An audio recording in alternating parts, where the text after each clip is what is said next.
In the beginning there was nothing, no sky, no land, no stars, just emptiness. And then God spoke. God said, "Let there be light." And instantly, light burst forth, scattering the darkness. God looked at the light and said, "This is good." He separated the light from the darkness and called the light day and the darkness night. That was the very first day. On the second day, God spoke again. "Let there be a sky to separate the waters." And just like that, the heavens stretched out above, blue and endless. On the third day, God said, "Let the waters gather so dry land can appear." And it happened. God called the dry land earth and the waters seas. But he didn't stop there. He commanded the land to sprout with plants, trees and flowers, and grass of every kind. The earth came alive with color and life. God saw it all and said, "This is good." On the fourth day, God created lights in the sky to mark time, and the sun to rule the day and the moon to shine at night. He scattered countless stars across the heavens, each one twinkling in its place. The fifth day brought movement and life. God said, "Let the waters be filled with living creatures, and let birds fly in the sky." And it was so. The oceans teemed with fish and sea creatures of all shapes and sizes, while birds of every color filled the skies.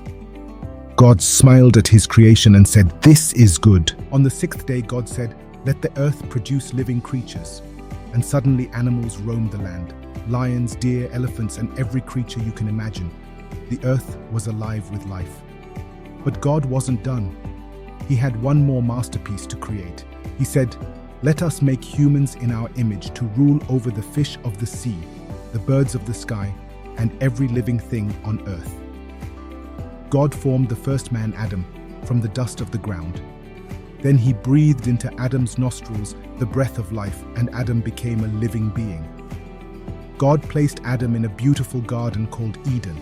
It was a perfect home, with everything he could ever need. God told Adam, "You are free to eat from any tree in the garden except one. Do not eat from the tree of the knowledge of good and evil, for if you do, you will surely die." Adam had everything, but God saw that he was lonely. So God said, "It is not good for man to be alone. I will make a helper for him." While Adam slept, God took one of his ribs and formed it into a woman. When Adam woke up and saw her, he was overjoyed. He said, "This is bone of my bones and flesh of my flesh." God named her Eve. Together, Adam and Eve lived in perfect harmony with each other, with the animals and with God.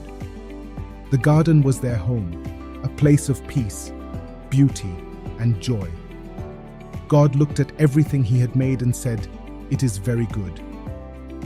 On the seventh day, God rested, not because he was tired, but to set an example of rest and reflection. He blessed the seventh day and made it holy.